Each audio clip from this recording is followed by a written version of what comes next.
Nous allons parler aujourd'hui sur un petit thème. Et notre thème est intitulé Le mystère de l'arche de Noé.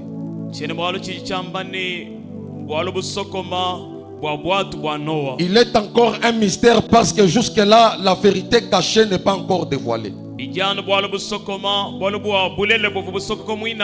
avec l'aide du Saint-Esprit, nous savons très bien que l'Esprit de Dieu va nous montrer, nous faire découvrir beaucoup de choses que cache ce thème. Parce que tout ce qui est écrit dans les Saintes Écritures l'est pour notre édification. Voilà pourquoi la parole de Dieu déclare que toute écriture est utile pour enseigner, pour corriger, pour convaincre, afin que l'homme de Dieu soit accompli. Par là, moi je comprends que tout ce qui est dans la Bible a une interprétation, et ce n'est pas pour rien que cela demeure dans les Saintes Écritures. De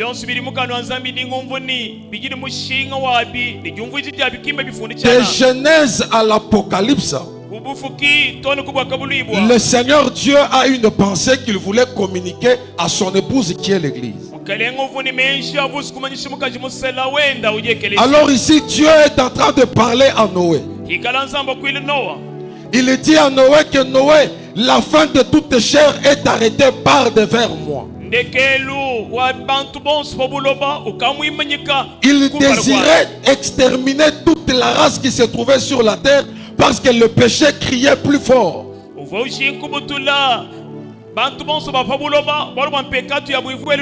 avant que l'Éternel Dieu puisse passer à l'acte, il parla à Noé. C'est là que je comprends une chose. Dans les choses de Dieu, il est important que Noé soit là. Parce que la présence de Noé est favorable, parce que quand Noé parlera, il nous communiquera la pensée de Dieu. Est-ce que vous pouvez un peu diminuer parce que ça me distrait un peu? Que Dieu du ciel nous bénisse abondamment. Amen. Quand Noé parle, le peuple de Dieu est averti. Quand Noé parle, il ne peut pas y avoir la mort pour tout le monde. Parce que quand le Seigneur désire punir, il ne punira pas les méchants comme les justes. Voilà pourquoi le Seigneur commence par parler à Noé. C'est là que je comprends.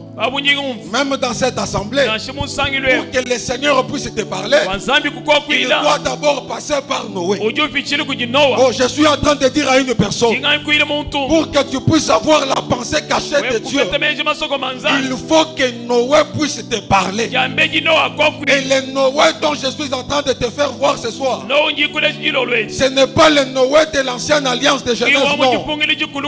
Mais le Noé dont je te parle ce soir n'est rien d'autre que l'œuvre du ministère. Parce que le ministère dans l'église, il est là pour parler, il est là pour avertir. Et quiconque prête l'oreille au ministère, il a la réussite dans tout ce qu'il peut faire. C'est là que la Bible déclare: confie-toi en l'Éternel, tu seras affermi. Mais confie-toi en ses serviteurs, tu réussiras. C'est là que je suis en train de dire à une personne que si tu veux aussi aller plus loin, il est vrai, tu peux parler directement à Dieu, mais fais aussi attention, parce que dans ce jour, le Seigneur nous a mis aussi ses serviteurs à qui tu peux parler, et il prie pour toi, il te conseille et il te communique la pensée cachée de Dieu. Oh, que Dieu du ciel nous bénisse abondamment. Que Dieu du ciel nous bénisse abondamment. Alors ce jour-là, le Seigneur désirait consumer la terre. Il dit que la fin de toute chair est arrêtée. Et il dit à Noé, fais-toi une arche de bois de gopher. Il y avait tout le bois en Israël. Il y avait tous les bois sur la terre. Mais pour la construction de l'arche de Noé, le Seigneur va donner à Noé une instruction. Quant à ce qui concerne l'arche, n'utilise pas n'importe quel bois, mais utilise seulement le bois de gopher. Écoute-moi très bien, je suis en train d'avancer. Bien-aimé dans le Seigneur, moi je crois que pour que Noé ait ce bois de gopher, Noé est entré dans la brousse. Il est allé chercher le bois. Et il a vu le bois de gopher. Mais pour que ce bois soit utile à la construction de l'arche, il a fallu premièrement que Noé puisse couper l'arbre. Parce qu'il n'y a pas de bois si l'arbre n'est pas encore coupé. Que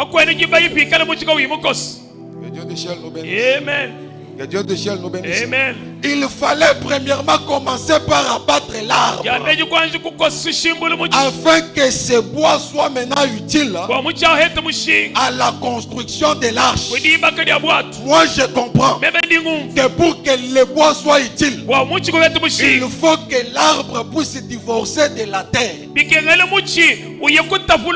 Or, tout ce qui est en coalition avec la terre est terrestre.